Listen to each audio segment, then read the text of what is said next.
Sa ngalan ng Ama at ng Anak at ng Espiritu Santo, Amen. sumainyo ang Panginoon. At sumainyo rin. Mga kapatid, nasa pangalawang araw na po tayo ng ating pagtitriduum para sa kapistahan ng aparisyon. Naway patuloy po nating maranasan ang awa ng Diyos sa panalangin ng Nuestra Señora de la Merced. At ngayong araw din pong ito, pinagdiriwang po natin ang kapistahan ni San Ignacio ng Loyola, isang pari at founder po ng Society of Jesus. Ang kanila pong society, ang kanilang samahan, ang kanilang order, meron pong motto. Ang motto nila sa Latin, Ad Maiorem Dei Gloriam. Ang ibig pong sabihin, papurihin ang Diyos sa lahat ng bagay. Naway mapaglingkuran natin ang Panginoon sa lahat ng bagay at ang papuri nawa sa paglilingkod hindi para sa ating sarili, kundi para sa Diyos. Palakpakan po natin ang Panginoon. Mga kapatid, aminin natin ang ating mga kasalanan upang tayo maging marapat na gumanap sa banal na pagdiriwang. Tayo pong lahat inaamin. Amin ko sa makapangyarihang Diyos at sa inyo mga kapatid, na lubha akong nagkasala sa isip, sa salita at sa gawa at sa aking pagkukulang. Kaya isinasamo ko sa mahal na Birheng Maria, sa lahat ng mga anghel at mga banal, at sa inyo mga kapatid, na ako'y panalangin sa Panginoong ating Diyos. Kaawaan tayo ng makapangyarihang Diyos, patawarin tayo sa ating mga kasalanan, at patnubayan tayo sa buhay na walang hanggan. Amen.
Gloria in excelsis Deo.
Manalangin tayo. Ama naming makapangyarihan, inirang mo si San Ignacio de Loyola para ilaganap sa tanan ng lalong ikadarakila ng iyong ngalan. Sa tulong niya at sa pagtulad sa kanya, sa pakikihimok dito sa lupang ibabaw, kami naway pagindapating maputungan kasama niya sa kalangitan, sa pamagitan ni Jesucristo, kasama ng Espiritu Santo, magpa sa walang hanggan. Amen.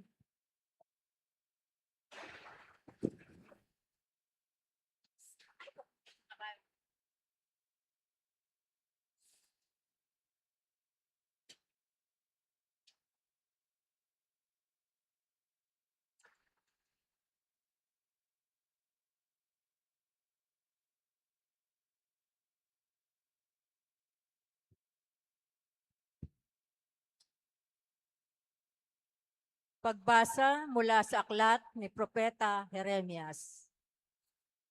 Nang pasimula ng paghahari sa Huda ni Joaquim, na anak ni Hosias, tumanggap si Jeremias ng pahayag mula sa Panginoon. Tumayo ka sa bulwagan ng templo at magsalita ka sa mga naninirahan sa lahat ng lungsod sa Huda na naparoon upang sumamba. Huwag kang maglilihim ng anuman. Baka sakaling sila'y makinig at tumalikod sa kanilang masamang pamumuhay. Kung magkagayon, pahihinuhod ako at hindi ko na itutuloy ang parusang inihahanda ko sa kanila dahil sa masasamang ginagawa nila. Sabihin mo sa kanila, sinasabi ng Panginoon, kung hindi kayo makikinig sa akin at kung hindi ninyo susundin ang mga utos ko sa inyo at di ninyo pakikinggan ang sinasabi ng propetang sinugo ko sa inyo, ang templong ito'y itutulad ko sa silo at gagamitin ng mga bansa ang pangalan ng lungsod na ito sa panunungayaw.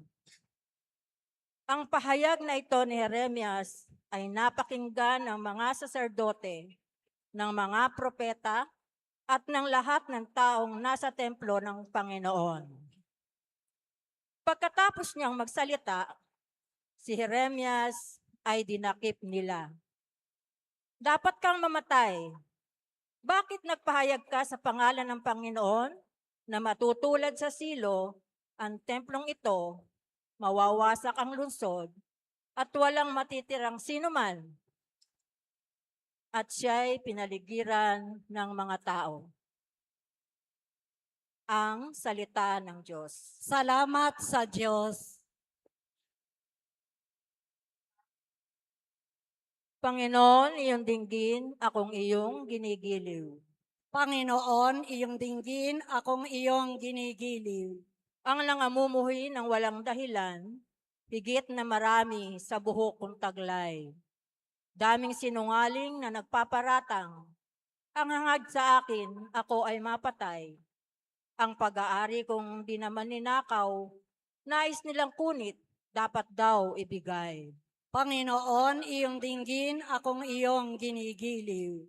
Dahilan sa iyo, ako'y inaglahi, napahiyang lubos sa pagkaunsyami. Sa mga kapatid, parang ako'y iba. Kasambahay ko na'y di ako kilala. Ang pagmamahal ko sa banal mong templo, matinding matindi sa kalooban ko, sa akin bumagsak, paghamak sa iyo.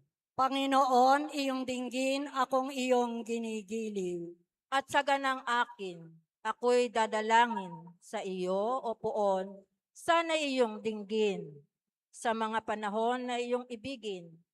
Dahil sa dakilang pag-ibig sa akin, ang iyong pangakong pagtubos ay sundin. Panginoon, iyong dinggin, akong iyong ginigiliw.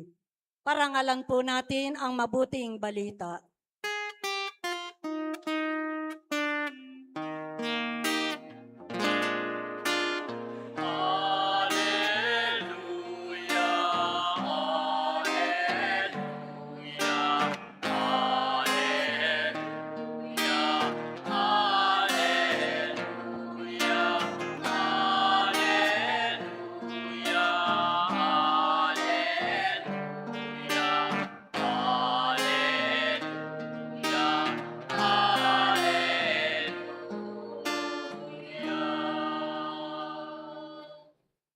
balita sa inyo ngayon, salita ng Panginoong iiral habang panahon.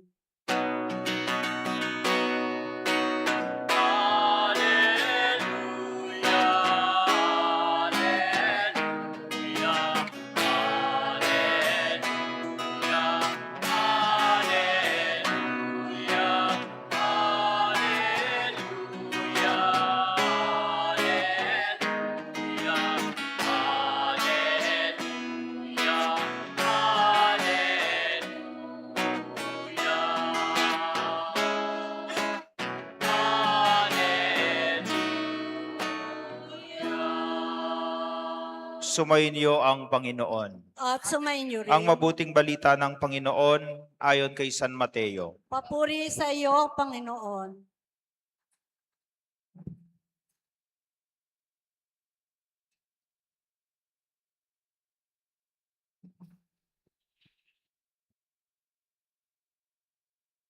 Noong panahong iyon, umuwi si Jesus sa kanyang bayan at nagturo sa kanilang sinagoga. Nagtaka ang mga nakarinig sa kanya. Sabi nila, "Saan kumuha ng karunungan ng taong ito?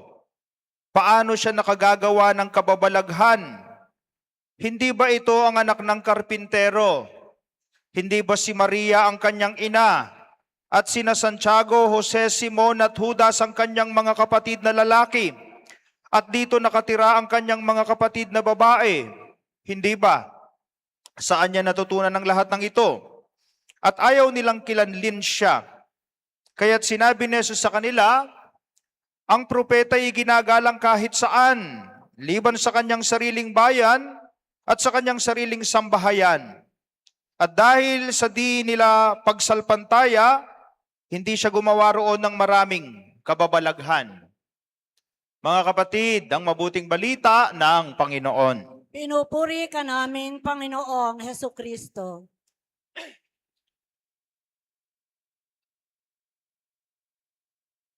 Magandang gabi po sa inyong lahat. Pakisabi po ng malakas sa katabi ninyo, "Masaya ako kasi katabi kita." Palakpakan po natin ang Panginoon. Sabi po nila, you cannot please everybody. Hindi mo mapiplease ang lahat. Kadalasan kagustuhan nating mapasaya ang lahat. Gusto natin walang kokontra, walang magagalit. Gusto natin mapapasaya ang lahat. Pero sabi nga nila, you cannot please everybody. Ano man ang gawin mo, meron at meron silang masasabi sa ginagawa mo. At sa ginagawa mo, kapag mabait ka, ang sasabihin nila, mahina ka. Kapag matapang ka naman, ang sasabihin nila, mayabang ka. Kapag tahimik ka, ang sasabihin nila, suplado ka. At kapag palangiti ka, ang sasabihin nila, ano, baliw ka? Mga kapatid, you cannot please everybody. There are these people wherein whatever you do, they will reject you, they will deny you. Pero bago pa nangyari sa atin yan, meron na pong naunang na-deny sa atin, na-reject sa atin. Meron na pong unang taong inayawan. Meron na pong taong kahit perpekto at banal, hindi nagustuhan. Sino po? Ang Panginoong Hesukristo. Bago po siya umuwi sa Nazaret para magpahinga sa kanyang bayan, galing po siya sa Galilea, gumawa ng himala, ng gamot, nagpatawad, ng aral, kinabiliban po siya sa ibang bayan. Pero sa kanyang bayan mismo, imbis na mabilib ang mga tao, para pang in-underestimate nilang Panginoong Hesukristo. Dahil nung nasa Nazareth si Jesus, nagpunta sa sinagoga para mangaral. Kaso nga lang nakaka-amaze ang mga sinasabi ng Panginoong Hesukristo. At di ba kapag nakaka-amaze, kailangan mabighani ka, kailangan mabilib ka. Kaso nga lang in the gospel for today, the townmates of our Lord Jesus Christ instead of trusting what our Lord Jesus Christ is telling them, para bagang sinabi pa, di ba anak lang yan ng karpintero? Di ba galing sa mahirap na pamilya yan? Kaya nga, imbis na sumampalataya, imbis na manalig sa Diyos, parang nawalan sila ng pananalig sa Kanya. Kaya nga base sa Ebanghelyo, walang masyadong nagawang himala at pagpapala ang Diyos sa bayan ng Nazaret. Pero kahit rineject po siya, dininay po siya, kahit hindi niya na-please ang lahat sa Nazaret, di naman po tumigil sa misyon ng Panginoong Jesucristo. Nagpatuloy po siya, yun nga lang hindi na sa Nazaret, kundi sa ibang bayan na. Parang sinasabi lang ng Panginoong Jesucristo sa atin, huwag mong sayangin ang effort mo, huwag mong sayangin ang talento mo, huwag mong sayangin ang maganda mong gawain sa mga taong may ayaw sa'yo. Hindi lang yan ang mga tao. Kung merong mga taong may ayaw sa'yo, hindi gusto ang ginagawa mo, kapatid, baka meron naman taong nagkakagusto sa ginagawa mo. Baka meron naman taong nabibilib sa'yo, at imbis na ibuhos mo ang effort mo, ang talento mo, ang kaya mong gawin sa mga taong laging nagagalit sa iyo, bakit hindi mo ibuhos ang iyong talento, ang lakas mo, ang enerhiya mo sa mga taong nagkakagusto sa iyo? And I think in this celebration, ng paalala ng Diyos, hindi niya tayo inaanyayahan na maging people pleasers. Baka ang paanyaya ng Diyos, maging God pleasers tayo. At the end of the day, hindi lang ang kapwa mo ang pinaglilingkuran mo at pinapasaya mo at pinaparangalan mo, kundi ang Diyos na tapat at tunay mong pinaglilingkuran sa buhay mo. Palakpakan po natin ang Panginoon. At sa Ebanghelyo, sa Nazaret, ang ganda na nga ng ginawa ni Jesus. Baka nang gamot din siya, gumawa ng himala kababalaghan. Kaso nga lang, imbis na pagtanggap ang ginawa sa kanya, hinamak pa ang Panginoong Jesucristo. Pero ang gusto ko sa kanya, dahil alam niya ang ginagawa niya, kagustuhan ng Diyos Ama, nagpatuloy lang po siya sa kanyang ginagawa. Ganyan din po sa first reading, na nanggaling pa rin sa libro ni Propeta Jeremias, na kung saan ang Diyos sinugo si Jeremias sa isang bayan para mangaral sa katotohanan sa aral ng Diyos. Pero imbis na pagtanggap din ang gawin kay Propeta Jeremias, banta ng kamatayan ang pinadama sa kanya. Pero katulad ni Jesus sa Ebanghelyo, kahit may banta ng kamatayan, si Propeta Jeremias, hindi po siya natakot. Dahil alam niya, ang ginagawa niya, hindi lang niya misyon, kundi misyon ng Panginoon. And I think that is also the second reminder of this celebration to us.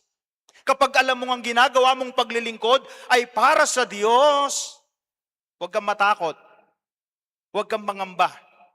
Sabi nga ni San Pablo sa mga taga-Roma, if God is for us, who can be against us? Kung ang Diyos ay panig sa iyo, sinong makakalaban at makakasira sa iyo? Kaya ang mabuting tanong dito, hindi yung kung sino yung may ayaw sa iyo, hindi yung kung sino yung galit sa iyo. Ang magandang itanong mo sa sarili mo para makapagpatuloy ka sa paglilingkod, tanungin mo ang sarili mo, sino ba talaga ang tunay na pinaglilingkuran mo? At kapag nasagot mo yun ng tama, na nalaman mo ang ginagawa mong paglilingkod ay para talaga sa Diyos, huwag kang matakot, huwag kang mangamba, hindi ka kailanman pababayaan at iiwan ng Panginoong Diyos. Palakpakan po natin ang Panginoon. At yan din po ang aral siguro ngayon sa kapistahan ni San Ignacio ng Loyola. Si San Ignacio po, nanggaling sa mayamang pamilya. Bago po siya naging pari, siya po'y sundalo. At nung sundalo po si San Ignacio, ang gusto po niya, maparangalan siya ng mundo, maging makapangyarihan, maging tanyag, maging famous, maging popular. Akala po niya, yun na yung pinakamahalaga sa buhay. Until such time, si San Ignacio Loyola sa labanan, nasugatan po siya. At dahil nasugatan, naratay po sa hospital. At nung naratay po sa hospital, dahil wala pong mabasang magasin tungkol sa mga kabalyero o yung mga knight, na nakasakay sa kabayo sa digmaan, ang binasa po niya yung kwento ng buhay ni Kristo at buhay ng mga santo. Doon po niya na-realize na ang pinakamahalaga pala sa buhay, hindi yung palakpak at papuring ipinagkakalob ng tao sa iyo, kundi ang tunay na mahalaga sa buhay, yung paglilingkod na ginagawa mo para sa Panginoon. Kaya doon po siya naging pare, itinatag po niya ang Society of Jesus. Yung mga sa Ateneo po, SJ po sila, Society of Jesus. At ang motto nila sa Latin, Ad Maiorem Dei Gloriam. All for the greater glory of God. Na sana sa lahat ng ginagawa natin ang mapurihan, hindi yung sarili natin, hindi yung kapwa natin. Sana sa lahat ng ginagawa natin ang maparangalan, walang iba kundi ang Panginoong Diyos. And so if we try to go back to my first statement a while ago, you cannot please everybody, why worry about that statement? Dahil sabi ko nga, ang paanyaya sa atin hindi maging people pleasers, kundi maging God pleasers. Palakpakan po natin ang Panginoon. Naalala ko po yung isang kwento ng isang pari. Meron daw pong isang pari bago siya sa parokya. At alam po ninyo, pagkatapos niyang magmisa, may nagsabi sa kanya, Father, ang galing-galing ng homilya mo. Pagkatapos po nun, may sumalubong sa kanya, isang matandang sabi niya, Father, ang haba-haba naman ng homilya mo, 20 minutes na inip ako. Kaya kinabukasan ng ginawa ng pare, iniklaan niya yung homily niya. Ang sabi naman ng matanda sa kanya, Father, ang ikli-ikli ng homilya mo, wala akong natutunan. Doon na-realize ng pare, kung pipilitin mong pasayahin ang lahat, baka magbago ang tunay mong misyon dito sa mundo. Kung pipilitin mong pasayahin ang lahat, baka magbago ang tunay mong misyon sa mundo. Mga kapatid, paglingkuran, hindi ang sarili, hindi lang ang kapwa, kundi ang Panginoon. At kung tunay at tapat kang naglilingkod sa Panginoon, pakatandaan mo, hindi ka kailanman pababayaan ng Panginoon. Magpasawalang hanggan. Amen. Magsitayo po tayong lahat.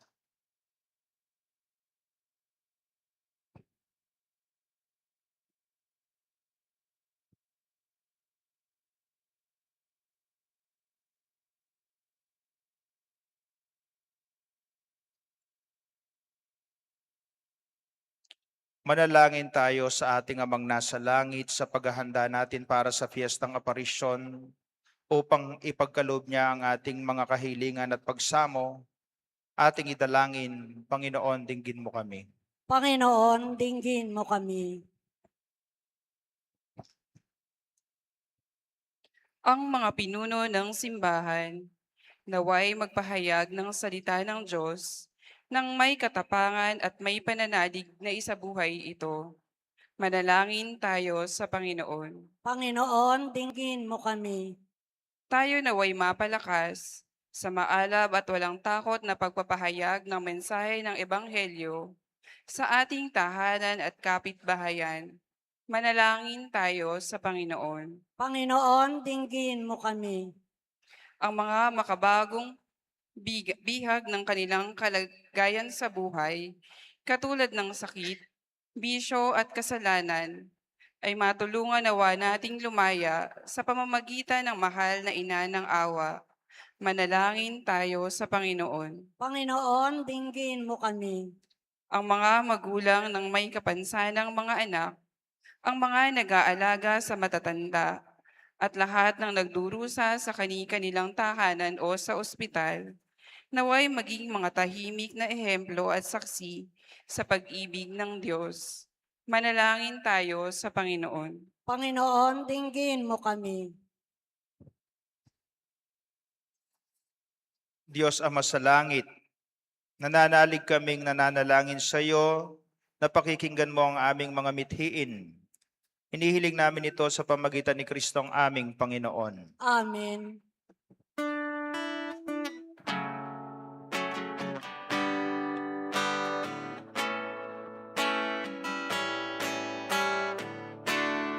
Aming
Manalangin kayo mga kapatid upang ang paghahain natin ay kalugdan ng Diyos sa mga makapangyarihan.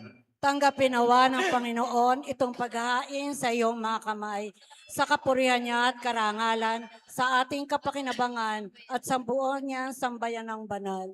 Ama naming lumikha, maging kalugod-lugod nawa ang mga alay na aming inihahain ngayong si San Ignacio de Loyola ay ginugunita namin.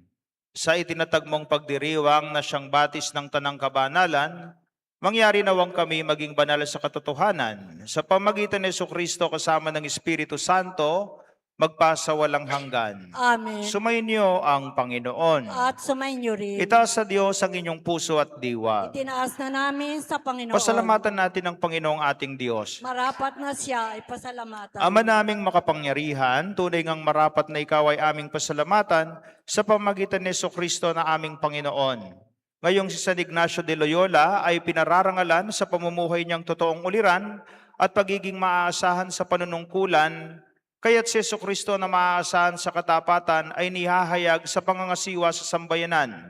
Ang malasakit ng mga ulirang tagapangasiwa noon ay nagpapatuloy magpahanggang ngayon. Sa mga panalangin kanilang iniuukol, kaysa ng sambayanan mong dito'y nagtitipon. Kaya kaysa ng mga anghel na nagsisiyawit ng papuri sa iyo ng walang humpay sa kalangitan, kami nagbubunyi sa iyong kadakilaan.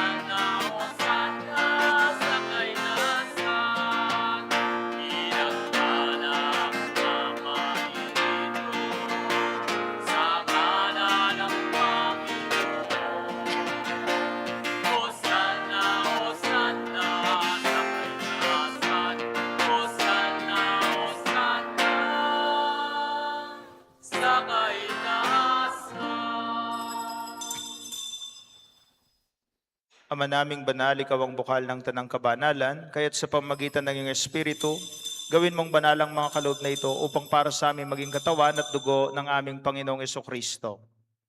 Bago niya pinagtiis ang kusang loob na maging handog, hinawakan niya ang tinapay, pinasalamatan kanya, pinaghati-hati niya yon, iniabot sa kanyang mga lagad at sinabi, tanggapin ninyong lahat ito at kanin. Ito ang aking katawan na ihahandog para sa inyo.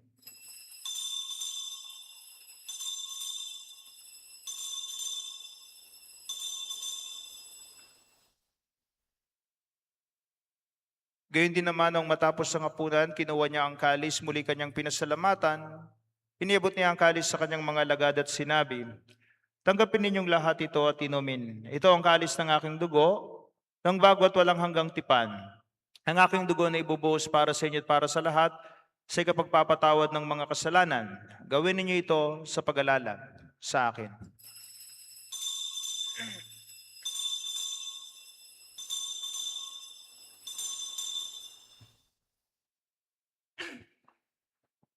Ipagbunyi natin ang misteryo ng pananampalataya.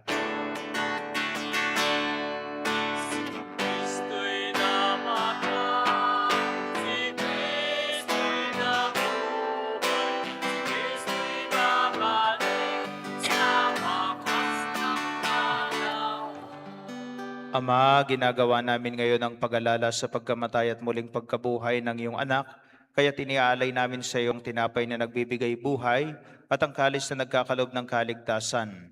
Kami nagpapasalamat dahil kami yung minarapat na tumayo sa harap mo para maglingkod sa iyo. Sinasamo namin kami magsasalo-salo sa katawan at dugo ni Kristo ay mabuklod sa pagkakaisa sa pamagitan ng Espiritu Santo. Ama, lingapin mong yung simbahang laganap sa buong daigdig. Puspusin mo kami sa pag-ibig kay San Leon na aming Papa, ni Florentino na aming Arsobispo at ng Tanang Kaparian. Alalahanin mo rin ang mga kapatid naming nahimlay nang may pag-asang sila'y muling mabubuhay. Gayon din ang lahat ng mga pumanaw. Kaawaan mo sila't patuloyin sa iyong kaliwanagan. Kaawaan mo at pagindapatin kaming lahat na makasalo sa iyong buhay na walang wakas, kaysa ng mahal na Birheng Maria na ina ng Diyos, ni San Jose ang kabanal-banalan niyang esposo, kaisa ng mga apostoles, ni San Ignacio de Loyola, ni San Pedro Nolasco, San Raimundo de Peñafort, at lahat ng mga banal na namuhay dito sa daigdig ng kalugod-lugod sa iyo. May pagdiwang nawa namin ang pagpupuri sa ikararangal mo sa pamamagitan ng iyong anak na aming Panginoong Heso Kristo. Sa pamamagitan ni Kristo kasama niya at sa Kanya, ang lahat ng parangal at papuri ay sa iyo, Diyos amang makapangyarihan, kasama ng Espiritu Santo, magpa sa walang hanggan.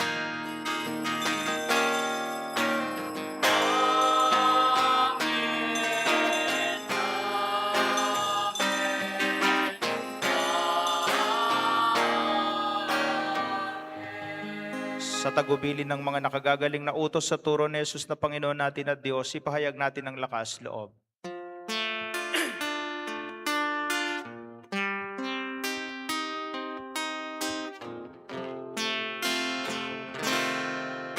Ama namin, sumasalangit ka, sambahin ang ngalan mo,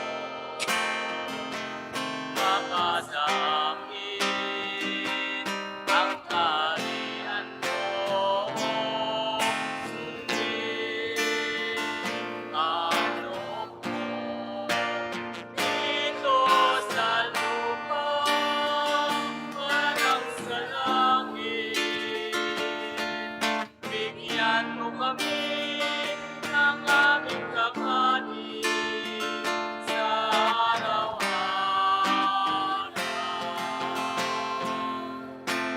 At patawarin mo kami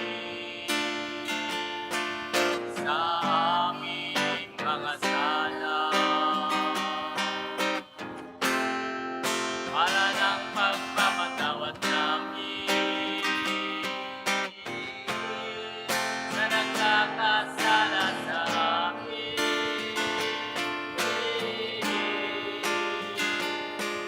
At wag mo kami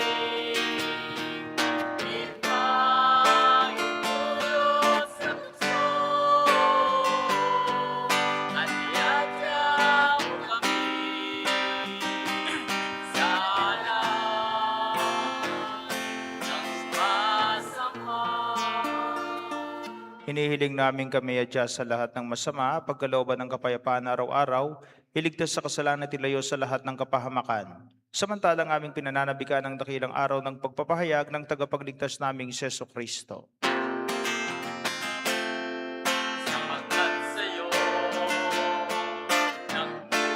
nagmumulang kaharian, kapangyarihan, at ang kaluwan at tiyan, hanggang sa walang hanggan. Panginoong Heso Kristo, sinabi mo sa iyong mga apostol, kapayapaan ang iniiwan ko sa inyo, ang aking kapayapaan ang ibinibigay ko sa inyo. Tunghayan mo ang aming pananampalataya at huwag ang aming pagkakasala. Pagkalooban mo kami ng kapayapaan at pagkakaisa ayon sa iyong kalooban, kasama ng Espiritu Santo, magpasa walang hanggan.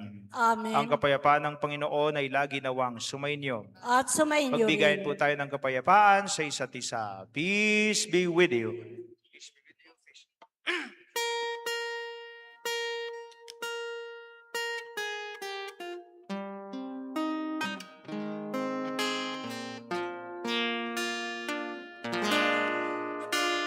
Kordero ng Diyos na nag-aalis ng mga kasalanan ng sanlibutan. Hawak ka sa amin. Kordero ng Diyos na nag-aalis ng mga kasalanan ng sanlibutan. Hawak ka sa amin. Agnus Dei, Gloris,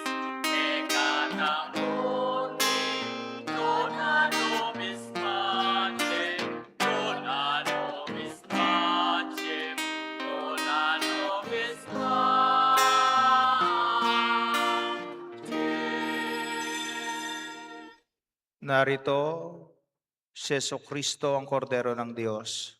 Siya ang nag-aalis ng mga kasalanan ng sanlibutan. Mapalad ang mga inaanyayahan sa punan ng kordero.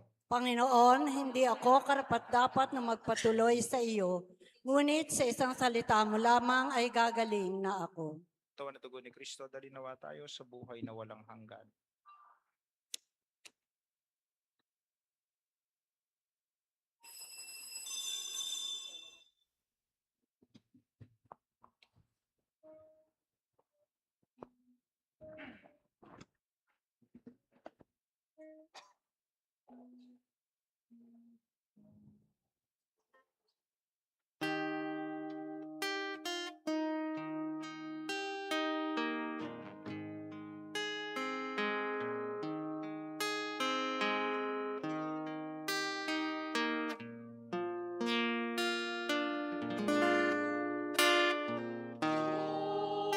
Itong aming paglalaya,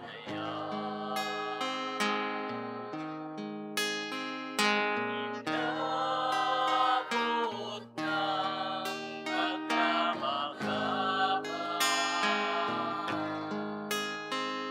Naway mamanahakan ng bibirang latana na umaga. Kahit anuman ang kamutan,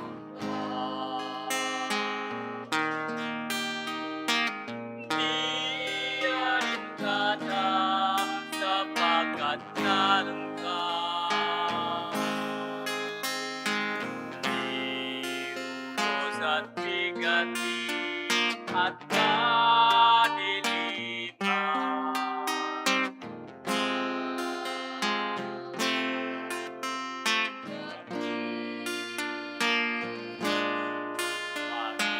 Maria sa puso inuman.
Maria sa puso inuman.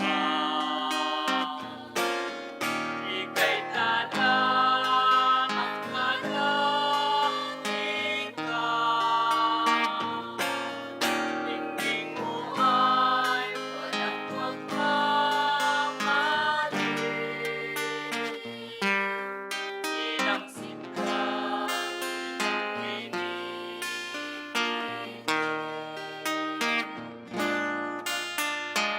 Tanglawan kami aming lang sa kalangitan ng kita. Naway maging kantungan, pinakamimitin.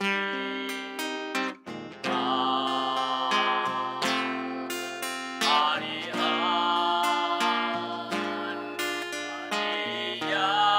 sa puso inuman. Ika'y tala ng kalangitan. Tingling mo ay walang pagkamali.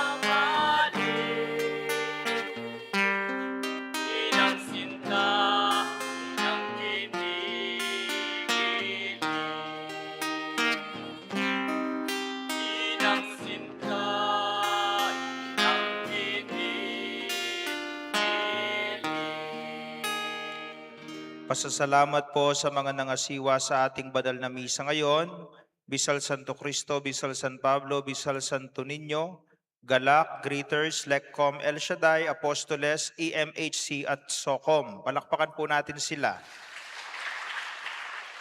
Paalala po ang mga ngasiwa sa ating banal na misa bukas ay ang mga tagabahay pare, Pulong Gubat, Pulong Plaza, NSRC, PPC, PFC, Confradia, Music Ministry, PYM, COMI at KBS. Ang schedule po bukas, 5:30 a.m. umaga po, pagdarasal ng Kamandula, 6:30 a.m. banal na misa at pagbabasbas sa mga bagong miyembro ng Confradia. Pagkatapos po ng misa, bukas, magaganap ang paglalanya sa mga may sakit at susunod ang prosesyon. Dahil bukas po first Saturday. Ano po?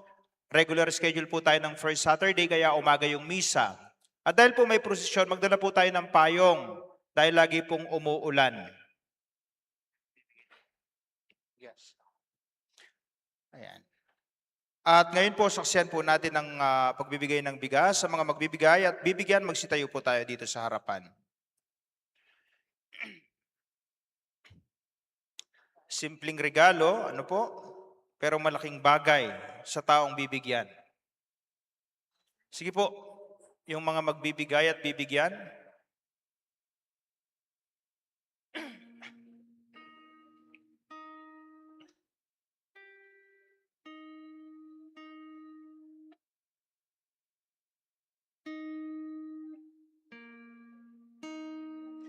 Yung magbibigay po ko ninyo yung bigas nyo, iabot nyo po sa bibigyan.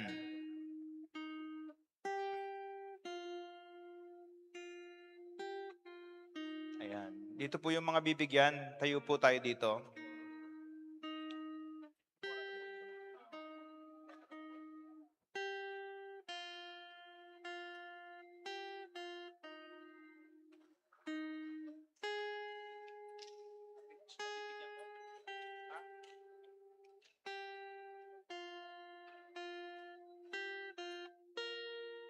Sige po, maaari na po nating iabot yung munting regalo sa kanila. Ano po?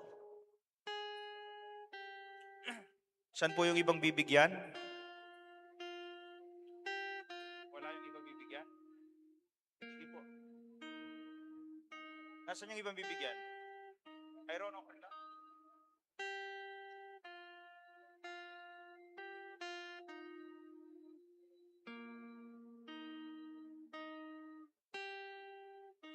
Sa mga nagbigay po, maraming salamat po. Palakpakan po natin sila. Okay, ready? 1, 2, 3. Tingin po kay Sarah.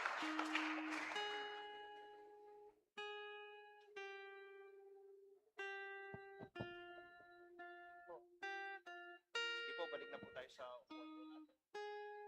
Congratulations po. No?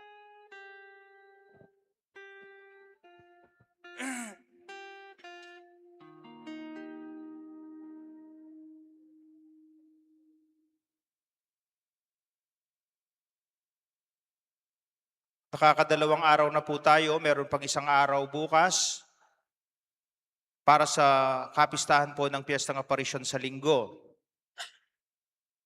Sino pong wala pang absent sa inyo, magtaas ng kamay? Yan. Kumpletuhin po natin hanggang matapos ang Piyesta ng Aparisyon. Magsitayo po tayong lahat. Manalangin tayo. Ama naming mapagmahal, ang paghahain namin ng pagpupuri at pagpapasalamat ngayong ginugunita si San Ignacio de Loyola ay humantong nawa sa ikadarakila kailan pa man ng iyong kamahalan. Sa pamagitan ni Jesucristo kasama ng Espiritu Santo, magpasa walang hanggan. Amen. Huwag po natin kalimutan ang tunay na sukatan ng paglilingkod, hindi po sa palakpak ng tao, papuri ng tao, hindi po sa kung ilan yung magkakagusto sa iyo. Ang tunay pong sukatan ng paglilingkod ay yung pagiging tapat natin sa ating paglilingkod sa Diyos, sa kapwa at sa parokya. Sana ang lahat ng ating ginagawa ay magbigay ng papuri, hindi sa ating sarili, kundi sa Diyos na ating pinaglilingkuran. Amen. Sumainyo ang Panginoon. At sumainyo At ang rin. pagpapala ng Panginoong Diyos ay lagi nawang sumainyo sa ngalan ng Ama at ng Anak at ng Espiritu Santo. Amen. Ang ating pagdiriwang ay natapos na. Humayo kayo at taglayang kapayapaan ni Kristo. Salamat sa Diyos. Magkakaroon po ng pagpupulong ng mga bagong miyembro ng Kofradiya. Maiwanan po tayo.